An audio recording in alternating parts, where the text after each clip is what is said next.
ibunda Nabi ketika beliau berada di Abwa. Al-Abwa yakni al-qarya bainal Makkah wal Madinah.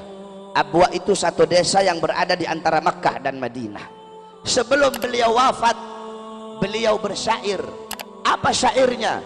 Kullu hayyin mayyit wa kullu jadidin bal wa kullu kibarin yafna, ana mayyitatun fadhikri baq faqad taraktu khaira wa waladtu tuhra. Kullu hayyin mayyit, semua yang hidup pasti akan mati. Ayat Al-Quran sudah bilang kullu nafsin dha'iqatul maut, setiap yang bernyawa yang berjiwa pasti akan mati. Kullu man 'alaiha fan, segala sesuatu yang ada di atas bumi pasti binasa. Kullu syai'in khaliqun illa wajha, segala sesuatu zat, wujud, bentuk apapun akan hancur kecuali Allah. Yang tua mati, yang muda mati, yang kaya mati, yang miskin mati, yang sehat mati, yang sakit mati, semua pasti mati. Wa kullu jadidin bal, segala sesuatu yang baru pasti akan usang. Pakaian barumu tidak akan baru selama-lamanya, rumah barumu tidak akan baru selama-lamanya, mobil barumu tidak akan baru selama-lamanya, daun-daun yang hijau tidak akan hijau selama-lamanya, akan ada saatnya dia menguning dan dia menjadi gugur. Saudara-saudara, semua yang baru pasti usang. Wa kullu kibarin yafna, semua orang-orang tua itu hancur, semua orang tua itu binasa. Ana mayyitatun, aku nantinya mati, aku nantinya jadi mayat. Fadzikri wa dzikri baq, walaupun aku jadi mayat tetapi mengenangku akan abadi selama-lamanya, mengenangku akan kekal. Kenapa? Faqad taraktu khaira, karena aku telah meninggalkan kebaikan. Apa kebaikan yang ditinggalkan oleh beliau? Nabi Muhammad. Wa waladtu tuhra, aku telah melahirkan anak yang suci. Siapa anak suci yang dilahirkan oleh beliau? Nabi Muhammad. Sehingga setiap orang yang mengenang Nabi pasti akan mengenang ibunda Nabi Muhammad. Enggak bisa kamu cuma mengenang Nabi tapi enggak mengenang ibunda Nabi, tidak bisa.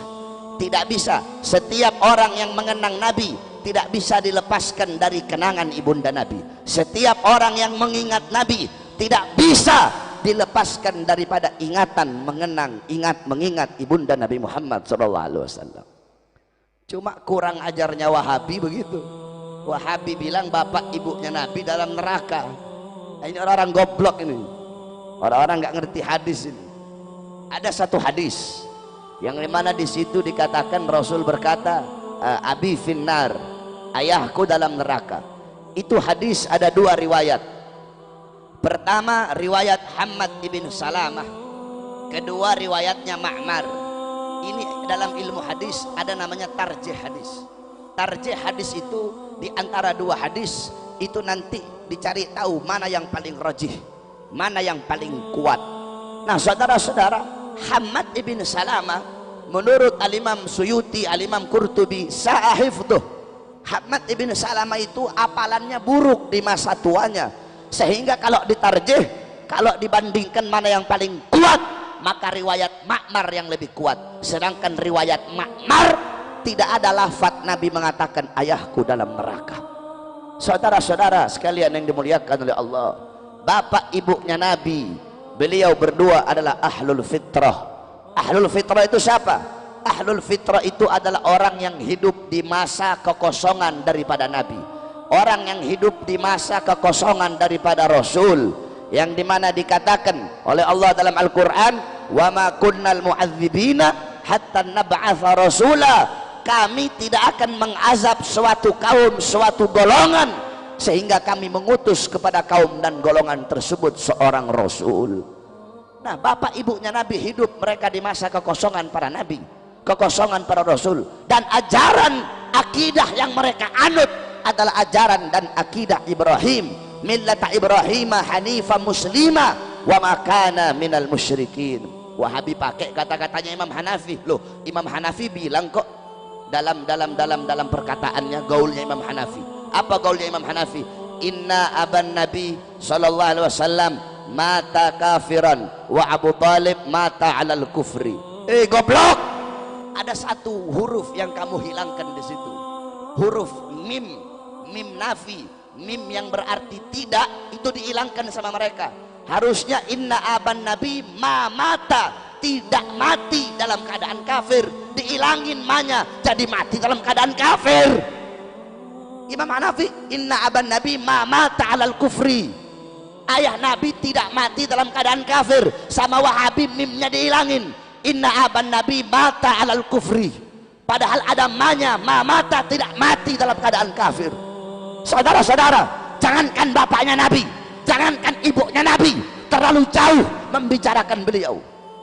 Malik ibn Sinan, Malik ibn Sinan, waktu perang kakinya nabi pernah tertusuk anak panah. Malik ibn Sinan, dia kecup, dia cabut itu anak panah, kemudian dia kecup, dia telan darahnya nabi.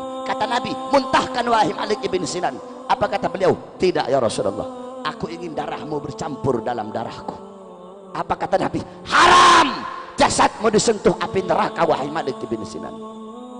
Abdullah ibn Zubair, Abdullah ibn Zubair anaknya Zubair ibn Awam, waktu nabi habis hijamah, nabi waktu habis bekam, nabi bilang, ya Abdullah bin Zubair, buang ini darah bekamanku di tempat yang tidak dilihat oleh orang. Dibawa sama Abdullah bin Zubair, dia lihat gak ada orang, dia minum darahnya nabi. Habis dia minum, dia bilang, sudah aku buang ya Rasulullah. Di mana? Di tempat yang aman, gak bakal ada orang bisa lihat. Di mana? Di perutku ya Rasulullah. Kenapa ya Abdullah bin Zubair? Aku ingin darahmu bercampur dengan darahku ya Rasulullah. Apa kata Rasulullah? Ketahuilah bahwasanya Abdullah bin Zubair haram jasadnya disentuh oleh api neraka. Kemudian Sayyidina Ukasyah, Sayyidina Ukasyah ketika Nabi pulang dari haji wada, Nabi berkata, Nabi Muhammad berkata kepada para sahabat, jikalau ada dari kalian yang aku pernah berbuat zalim, aku rela dikisos. Semua sahabat diam. Ukasyah angkat tangan, saya ya Rasulullah. Apa kesalahanku wahai Ukasyah? Ukasyah bilang, ya Rasulullah, dulu waktu perang, ketika engkau ingin merapatkan barisan, barisanku agak terlewat maju sedikit ke depan, sehingga kau cambuk aku ya Rasulullah. Aku ingin membalas mencambukmu ya Rasulullah. Sayyidina Abu Bakar berdiri, Ukasyah, aku sahabat paling dekat dengan Nabi, aku yang pertama kali mengimani ketika Nabi Isra Mi'raj. Jangan kamu kisos Nabi, kisos saya saja, cambuk saya saja. Sayyidina Umar berdiri, Ukasyah, aku penggal kepalamu, jangan kau kisos, jangan kau kisos Rasulullah, kisos saya saja. Sayyidina Ali berdiri, Ukasyah, saya dari kecil bersama Nabi, saya sepupunya Nabi, saya mantunya Nabi, Nabi mengajarkan banyak ilmu kepada saya, kisos saya saja wahai Ukasyah. Nabi bilang, diam kalian semua. Wahai Bilal, ambil pecut, ambil cambuk yang biasa aku buat untuk merapatkan barisan. Pergi Bilal ke rumah. Assalamualaikum. Pintu rumah dibuka oleh Sayyidah Fatimah. Ada apa wahai Bilal? Rasulullah memerintahkan untuk mengambil cambuk. Untuk apa wahai Bilal? Ukasyah pengen mengkisos Rasulullah. Apa kata Sayyidah Fatimah? Wahai Bilal, bilang kepada Ukasyah, aku putrinya Nabi, aku darah dagingnya Nabi.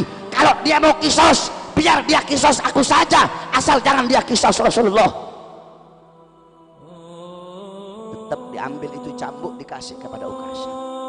Kata Rasulullah, ayo wahai Ukasyah, kisos aku.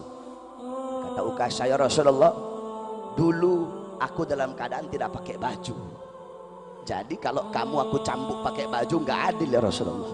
Buka bajumu ya Rasulullah. Sahabat makin marah. Rasulullah buka bajunya. Ketika dibuka bajunya Nabi, langsung Ukasyah peluk dan langsung dicium perutnya Nabi Muhammad. Ini hanya alasanku saja Rasulullah, agar aku bisa memeluk perutmu ya Rasulullah. Apa kata Nabi? Kalau kalian pengen lihat penghuni sorga, lihatlah Sayyidina Ukasyah. Malik ibn Sinan, Abdullah bin Zubair meminum darah Nabi. Ukasyah bertempel dengan kulitnya Nabi, haram jasadnya masuk api neraka. Masa bapak ibunya Nabi, yang dimana Nabi adalah darah dagingnya, masa bapak ibunya Nabi masuk dalam neraka? Saudara-saudara, ini nggak masuk akal ini. Kalau bapak ibunya Nabi masuk neraka, berarti api neraka tidak bisa memakan beliau berdua. Kalau api neraka tidak bisa memakan beliau berdua, apa gunanya neraka? Sedangkan Allah tidak akan menciptakan sesuatu yang tidak berguna dan sesuatu yang sia-sia. Nah, oleh karenanya ibunda Nabi, setiap orang yang mengenang Nabi akan mengenang ibunda Nabi.